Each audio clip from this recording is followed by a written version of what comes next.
Taylor Swift and Donald Trump were at the football game, and there were very different reactions to both of them. Now, I don't think Taylor Swift getting booed at an NFL game is like this.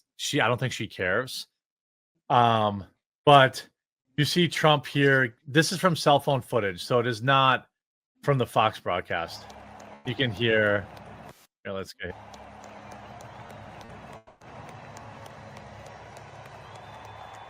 The cheers get louder. Here's another one. There's Taylor. This is cell phone footage, so it's not added. And if you read Taylor Swift's lip here, she says, "What is going on?" I think. What is happening? I think it's obvious. I don't think she really cares. Football and like bubblegum pop don't really go together, I think, in a lot of people's minds. Whereas Trump, he's always been like UFC and boxing and stuff like that. So people who tend to gravitate towards competitive sports, I think they're probably going to prefer Donald Trump, generally speaking, over Taylor Swift. Well, and also they keep cutting away to look at her during every game that she's at. People got sick of that. Famous. Yeah. Yeah. But people, I think so too. I think she probably also got sick of that, though. You know, like she's there to support her boyfriend, not to promote the NFL. Mm-hmm. I think it's the other thing that I was thinking is she is from Pennsylvania. She's from Philadelphia, and so for a long time she's been like an Eagles fan. She's references in her song lyrics, and so she's there like as this pop star that probably people are sick of seeing, and she's rooting for her boyfriend's team. So if you're a super intense Eagles fan, that's a betrayal. You know what I mean? Like, she should have kind of left her alone, but they can't because that has driven so much female viewership to the NFL. Yeah, there's no denying that they literally just tune in to see her, which is bizarre.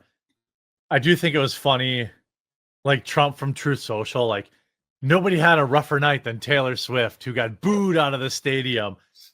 I don't think she was booed out of the stadium, but I do think it's hilarious. Mm-hmm. So as our resident, did you see what Travis Kelce wore before the game and after? I guess no. It was rough. It was a sign to me that the Chiefs are not going to win. I don't watch any sports, or I like support them from afar, but I have not followed football. He wore this like burgundy, like 70s inspired designer suit, like and it was or just something. It looked like a costume. It was really bad, and I was like, "Oh, I can already tell you're having an off night. This is not good." Yeah. So I'm not surprised that, based on that one fashion hint alone, that the Eagles won the Super Bowl. I love that one picture that you've got there on screen right now. Yeah, with the cold, steely face. Well, you know what? She was watching her boyfriend get blown out. I think that they're going to end up breaking up, and she's going to write a song about it. What do you think? History is any indicator. What do you think, Hannah Claire? That's only going to fuel the conspiracy theory that this is just an ad deal. Remember when that like contract leaked? That they were working together to promote the NFL, this, that, and the other thing. I don't know if that's true. Look, call me a hopeless romantic, but I think they're staying together in part because she's 35 and she's coming off this big world tour. And I think this is he's at the end of his NFL career anyways. Like, they're going to settle down. They're going to have some kids. They're going to be this like couple that gets to do fun, famous people things, and then kind of live on their laurels for a little bit. I don't think they're going to break up over this, but perhaps I've been wrong. She's dated losers before, so it's not like this would be new. In fact, the fact that he was like kind of a super successful guy was the new thing. When they first started dating. I think I'm going to go Stefan. I think I'm going to go Stefan Malnumode and say her eggs are going to run out, so to speak. Her egg carton is not quite empty, but I always wonder if she froze her eggs, because so many girls I know she did.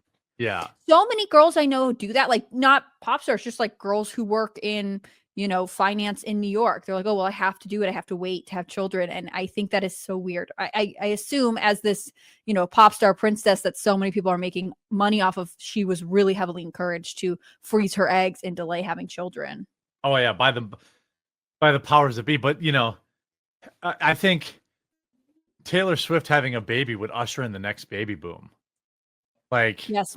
if she like, you know, if she made being pregnant and being a mom cool, it would be a spike the level, maybe, probably not quite post World War II, but it would definitely be a baby boom if they had a kid. I would love it if they got married and had a kid under President Trump. That would be iconic. Yeah. I think they both liked pushing the jab. I'm sure that she's happy the season's over. I don't hate Taylor Swift. I just don't like her music. One thing that I hate is when people say, "Well, she's not attractive."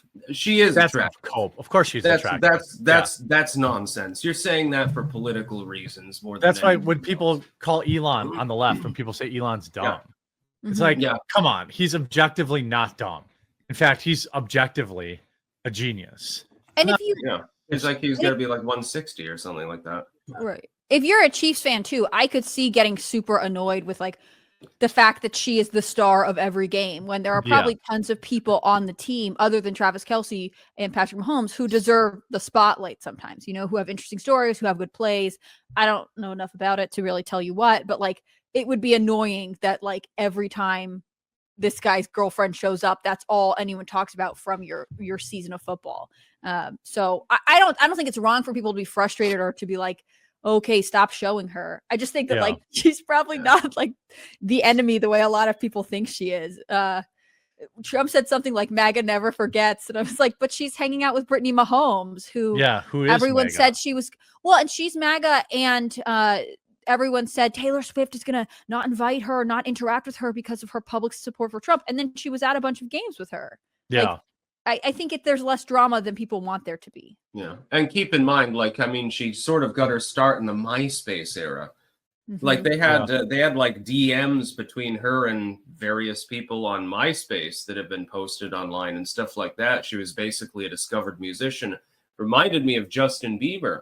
He made a YouTube video and he happened to have a decent voice. He got discovered by a talent agent. And the rest was history. You don't have to like his music or his beliefs or anything else about him, but there is still talent there. Now, Travis Kelce, on the other hand, is a shill for Big Pharma, and I'm sick of seeing the Kelce's everywhere. His brother is a drunk loser, and so is he. He's not drunk, but I don't care about these guys at all. And there's a certain level of, like, understanding, like Hannah Claire said, like, hey, these guys didn't ask for this. It was probably thrust upon them, so to speak.